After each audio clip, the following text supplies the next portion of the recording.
যেতে হবে খালি হাতে, যেতে হবে খালি হাতে, সঙ্গে কেউ তো যাবে না, সাড়ে তিন হাত জায়গা পাবি পাবি না রে বিছানা। আজকে তুমি যাদের লাগি শুধুই পাগল পারা, যেতে হবে একা একা, কেউ যাবে না তারা। আজকে তুমি যাদের লাগি শুধুই পাগল পারা, যেতে হবে একা একা, কেউ যাবে না তারা। ছাড়তে হবে মায়ার বন্ধন, ছাড়তে হবে মায়ার বন্ধন, সাগরি বা লাখানা, সাড়ে তিন হাত জায়গা পাবি পাবি না রে বিছানা। দুনিয়ারি মোহে পড়ে ভুলে গেছো সবই, কোথায় লবি বাড়ি গাড়ি টাকা কোথায় লবি। দুনিয়ারি মোহে পড়ে ভুলে গেছো সবই, কোথায় লবি বাড়ি গাড়ি টাকা কোথায় লবি। তিনটা টুকরা সাদা কাফন, তিনটা টুকরা সাদা কাফন, এই তো তোমার পাওনা, সাড়ে তিন হাত জায়গা পাবি পাবি না রে বিছানা। চার বিহারার পালকি যেদিন আসবে রে তোর দ্বারে,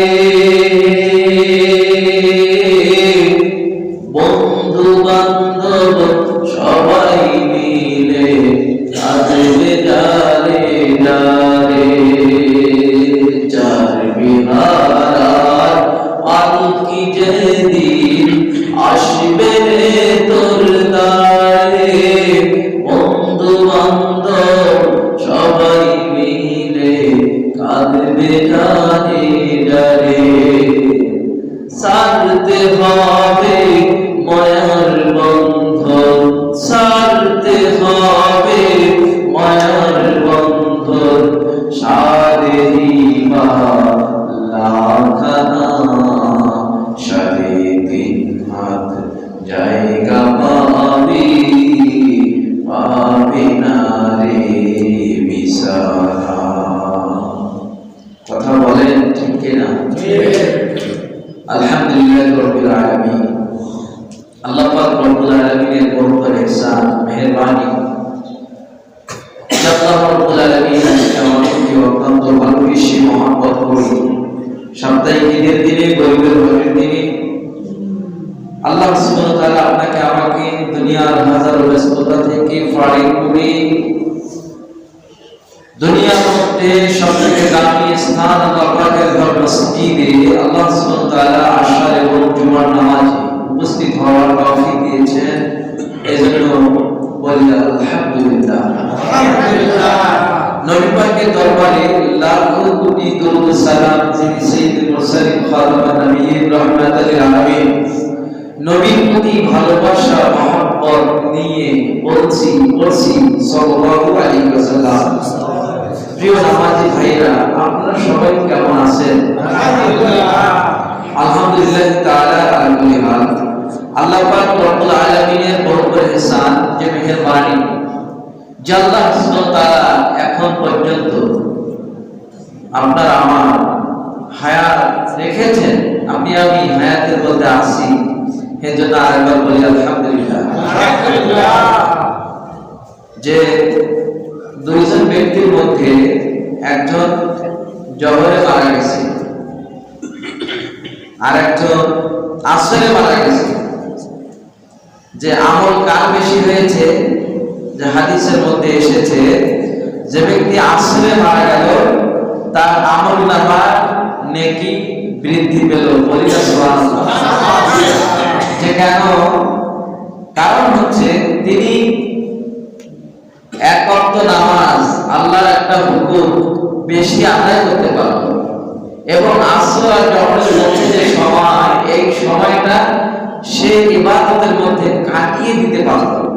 এর জন্য তার থেকে তার মর্তবা, তার থেকে তার আমল সব কিছু বৃদ্ধি হল। সুবহানাল্লাহ। হালকা একটু কমাই যাচ্ছে হালকা। তাহলে আপনি আমি এখন পর্যন্ত যে হায়াতে বেঁচে আছি, এটা কি নিয়ামত না? কথা বলতে হবে, নিয়ামত না? নিয়ামত। এই নিয়ামত কখন হবে? যে নিয়ামত কখন হবে? যখন আল্লাহ তাআলা কোরআনের মধ্যে করে ঘোষণা, লাইন শাকারতুম লাযিদান্নাকুম ওয়া লাইন কাফারতুম ইন্না আযাবি লাশাদীদ। আল্লাহু আকবার। আল্লাহ রাব্বুল আলামিন বলেন, ও আমার বান্দা বান্দীরা, আমি আল্লাহ তোমাকে হায়াত দিয়েছি, আমি আল্লাহ দুনিয়ার মধ্যে তোমাকে পাঠিয়েছি, এত নাজ নিয়ামত দিয়েছি। এত কিছু পাওয়ার পরে যখন তুমি আমি আল্লাহর শুকরিয়া আদায় করবে, আমি আল্লাহ তোমার হায়াত, তোমার নিয়ামত, তোমার সম্পদ, তোমার মাল সমস্ত কিছু বৃদ্ধি করে দিব। আর যদি হায়াত পাওয়ার পরে, ধন সম্পদ পাওয়ার পরে তুমি না শুকরি হও, না শুকরিয়া করো। আমাদের দেশে অনেক লোক আছে বাবা, হয়তো ভালো পোশাক নাই, ভালো বাড়ির মালিক নাই, হয়তো তার কর্মচারী নাই। জিজ্ঞাসা করবেন, বাবাজি কেমন আছেন? এমন লোক আছে, মহান মালিক আল্লাহকে গালি পর্যন্ত দেয়। বলেন আছে না নাই? আরে ভাই, একটু চিন্তা করে দেখো, তুমি আল্লাহ যে চক্ষু দিয়েছে, এই চক্ষু দিয়ে তুমি এত সুন্দর একটা দুনিয়া দেখতেছো। আল্লাহর অসংখ্য বান্দা আছে যাদের চক্ষু নাই, তারা দুনিয়া দেখতে পারে না। বলেন আছে না নাই? তাহলে ওই ব্যক্তি যার চক্ষু নাই আর তোমার চক্ষু আছে, বলো তো তার থেকে দামি কে? কে দামি? যার চোখ আছে সে দামি, ঠিক না? কিন্তু তুমি হয়তো তোমার 2-1 বিঘা জমিন নাই, হয়তো তোমার একটা ফ্ল্যাট বাড়ি নাই, এই জন্য মালিকের উপরে মন খারাপ, মালিকের উপরে বসা।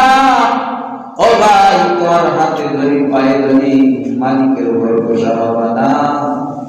তার কারণ হচ্ছে যে কথায় কথায় সে যায়, না বললেই নয়। যার ধন সম্পদ বেশি হয় তার হিসাবটাও বেশি হয়। কথা বলে ঠিক কিনা? উদাহরণ দিতে গিয়ে একটু না বললেই নয়। আমি একজনকে দিলাম 100 টাকা, আর একজনকে দিলাম 50 টাকা, আর একজনকে দিলাম 10 টাকা। এইভাবে 10 জনের মধ্যে ভাগ করে দিলাম 100 টাকা। সর্বশেষ যে ব্যক্তি আছে তাকে দিলাম 1 টাকা। সময় দিলাম 24 ঘন্টা। আর তাকে বললাম যে ভাই, এই 24 ঘন্টার মধ্যে 100 টাকা তুমি খরচ করবা, 50 টাকা খরচ করবা, 20 টাকা খরচ করবা, 10 টাকা খরচ করবা। আর যাকে 1 টাকা দিয়েছি সেও 1 টাকা খরচ করবে, কিন্তু 24 ঘন্টা পরে হিসাব দেওয়া লাগবে। এখন আপনার কাছে প্রশ্ন করতে চাই, যাকে 100 টাকা দেওয়া হয়েছে সে বলতেছে 10 টাকার আলু নিছি, পেঁয়াজ নিছি, 5 টাকা দিয়ে চা খাইছি, আর ইত্যাদি ইত্যাদি খরচ করেছি, তার বলতে বলতে 5 মিনিট সময় লাগছে। এমনি ভাবে যার যত বেশি টাকা হিসাবটা তত বড় হয়ে গেছে। আর যার 1 টাকা বলতেছে আমার 1 টাকা, আমি 1 কাপ চা খাইছি। বলেন তো সময়টা বেশি লাগছে না কম লাগছে? এই জন্য যার অর্থ সম্পদ নাই, বাড়ি গাড়ি নাই, টাকা পয়সা নাই, মন খারাপ করার কোনো কারণ নাই। লাযিদান্নাকুম ওয়ালা ইন কাফারতুম ইন্না আযাবি লাশাদীদ। তুমি যে সুস্থ আছো, চক্ষু পেয়েছো, হাত পেয়েছো, পা পেয়েছো, এইখান থেকে তুমি সৈয়দপুরে যাও, 20 টাকা ভাড়া নিবে, বলেন ঠিক কিনা? ও প্রিয় ভাই, এইখান থেকে সৈয়দপুর নয়, তুমি যাও ঢাকা, যাও 3 বার আপডাউন করো ঢাকা থেকে, দেখবা তোমার কাছে 1 টাকাও কেউ নেবে না। আল্লাহ যে বাহন দিয়েছেন, সারা দুনিয়ার মধ্যে তুমি সফর করো, কারো কাছে 1 টাকাও দেওয়া লাগবে না। বলেন আছে নাই? আপনারা জেনে বুঝে খুশি হবেন, এমন লোক আছে বাংলাদেশ থেকে সৌদি আরবে পায়ে হেঁটে বাস করেছে, আছে না নাই? তাহলে শুকরিয়া আদায় করেন, মালিকের শুকরিয়া। আর যদি শুকরিয়া আদায় না করে, আল্লাহ তোমার এই নিয়ামতকে ছিনাইয়া নেবে, তোমার নিয়ামত তোমার কাছ থেকে কেড়ে নেবে, তোমার ছেলে মেয়ের দ্বারাই তোমাকে লাঞ্ছিত করবে, অপমানিত করবে, সমাজে তোমার দাম থাকবে না, সমাজের মানুষ তোমাকে সম্মান করবে না, ইজ্জত দেবে না। যদিও তুমি কোটি টাকার মালিক হও না কেন, আরো মানুষ ভিতরে ভিতরে দোয়া করবে, বেটা মরে না কেন। কথা বলেন ঠিক কিনা? এমন লোক আছে, টাকা নাই তো কি হয়েছে, বাড়ি নাই তো কি হয়েছে, রাস্তা দিয়ে গেলে হাজার হাজার মানুষ সালাম দেয়, সম্মান করে, ইজ্জত করে। কেন করে? কারণ তার জীবনটা সে সেভাবেই সাজিয়েছে, কখনো মানুষের অন্যায় করে নাই, অন্যায়ের কাছে মাথা নত করে নাই, কখনো হারামের দ্বারস্থ হয় নাই, হালালটা সব সময় তালাশ করেছে, পারলে মানুষের উপকার করেছে, মানুষের ক্ষতি করে নাই, মানুষের জমিনের আইল খেলে নাই। নিজের বাড়ির জমিনে এরকমও লোক আছে, আমরা দেখেছি, অন্যের জমির যদি পানি নিজের জমিতে পড়ে, এই পানি পড়ার জন্য কেস, মামলা, মোকদ্দমা, দাঙ্গা হাঙ্গামা পর্যন্ত হয় আমাদের এই বাংলাদেশের জমিনে। কথা বলেন ঠিক কিনা? তাহলে এই কোন লোক? মানুষ বেচারা তোমার 1 হাত জমিনের উপর দিয়ে হাঁটে, এর জন্য তার ফাটে। বলেন আছে না নাই? আরে তোমার জন্য যতটুকু জায়গার বরাদ্দ, প্রথমে যে সঙ্গীতটি বলেছি, যেতে হবে খালি হাতে, মনে আছে তো? আমি যে সঙ্গীতগুলি বলি, এগুলি কিন্তু এমনি এমনি বলি না, কারণ আমার বিষয়ের মধ্যে এই সঙ্গীতটাও থাকে। আমি যে সঙ্গীতগুলি প্রথমে বলি, কারণ 3 ঘন্টা আলোচনা করে চিঠিটা একটু পড়ে নেই ভাই।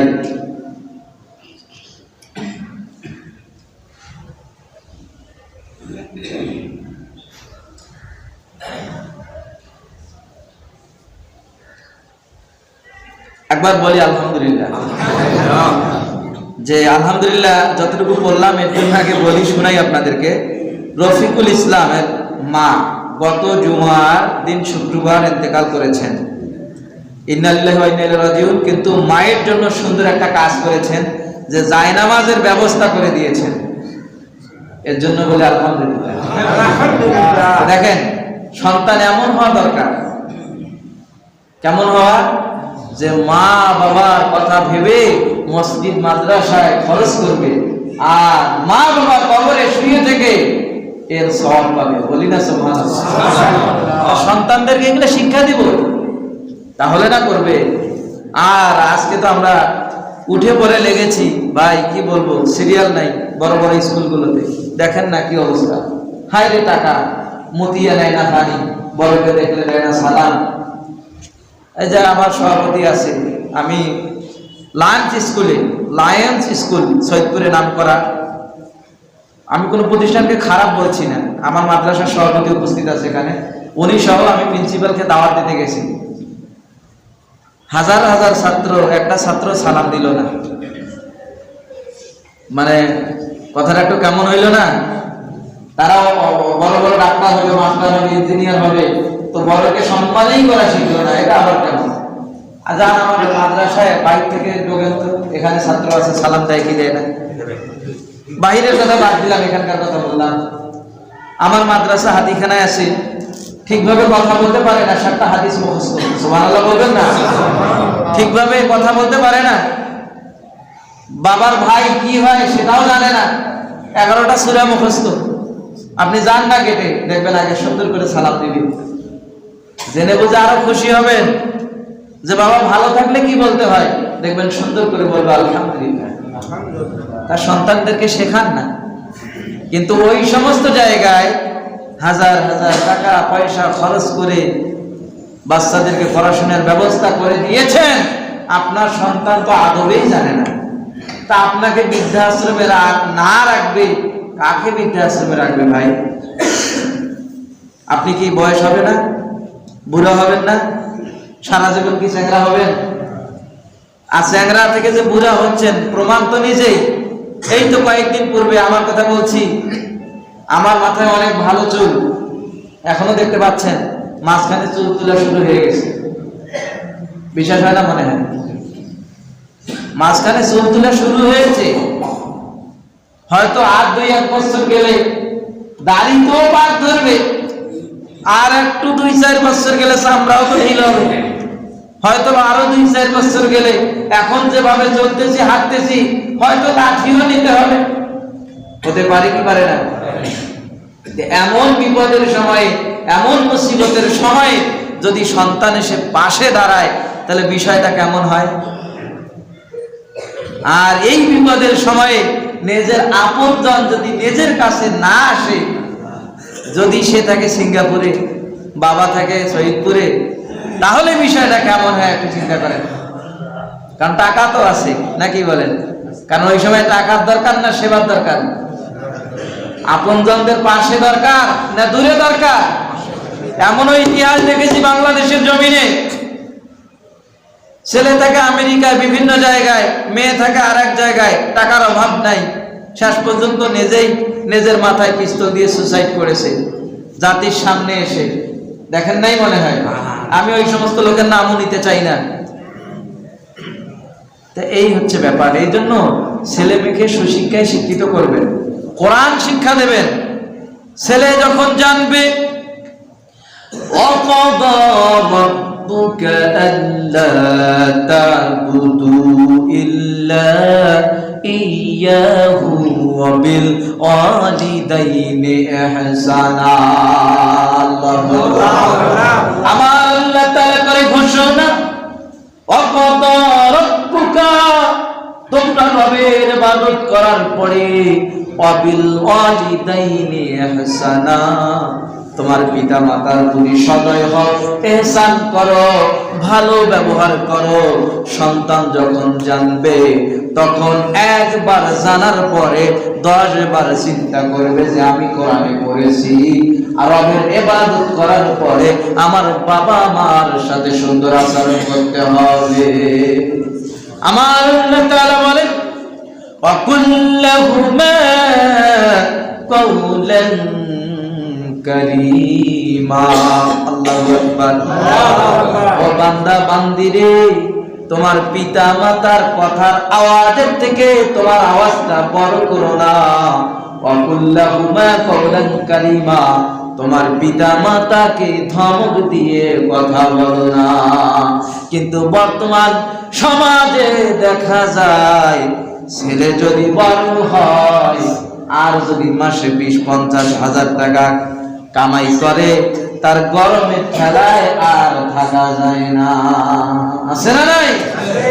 টাকা কামাই করে, কিন্তু এই কুলাঙ্গার, এই নাফরমান, এই মুনাফিক সন্তান জানে না যে তার বাবা মা তার জন্য কি পরিমাণ পরিশ্রম করেছে, কি পরিমাণ কষ্ট করেছে এ জানে না। এ টাকার মোহে পড়ে অন্ধ হয়েছে, টাকার মোহে পড়ে সে বাবা মাকে ভুলে গেছে। এমনও বাবা আমার কাছে এসে বিচার দেয়, এমনও মা আমার কাছে এসে বিচার দেয়, হুজুর আপনি সাক্ষী, একটি কথা মিথ্যা বলছি না, আমার ছেলে যেন আমার জানাজায় উপস্থিত না হয়। এমনও মা আমার সঙ্গে এসে কথা বলেছে। অসংখ্য বাবা বিভিন্ন মাহফিলে গেলে বলে যে বাবা মার বিষয়ে একটু কথা বলি, সুদের বিষয়ে একটু বলি বাবা। ছেলে মেয়ে উশৃঙ্খল হয়ে গেছে, মোবাইল ফেসবুক ছাড়া বোঝে না, গান বাজনা ছাড়া শোনে না, বাবা একটু বিষয়গুলো বলি। প্রতিটা মাহফিল থেকে এরকম কথা বলা হয়। এগুলি কেন বলবে ভাই? কি জন্য বলবে? আরে আমি আমার জমিনে ফসল ফলাবো, ফসল ফলানোর পূর্বে আমি নিয়ত করি, এক্সপার্টকে জিজ্ঞাসা করি, বাড়ি বানাবো, ইঞ্জিনিয়ারকে বলি ভাই কোন রড দিলে ভালো হবে, জমিনে ফসল ফলাবো, কোন বীজ রোপণ করলে বেশ বৃদ্ধি হবে, বলেন পরামর্শ নেই কি নেই না? কিন্তু সন্তান তৈরির বেলায় আজ পর্যন্ত কোন বাবা বলছেন হুজুর সন্তানটা যাতে বেয়াদব না হয়, সন্তানটা যাতে 5 ওয়াক্ত নামাজ পড়ে, সন্তানটা যাতে ঠিকভাবে ময় মুরব্বিকে সম্মান করে, বাবা হিসেবে আমার করণীয় কি? কিন্তু এরকম অনেক অভিভাবক গার্ডিয়ান দেখেছি এসে আরো আমাকে ওয়াজ করে। কি ওয়াজ জানেন?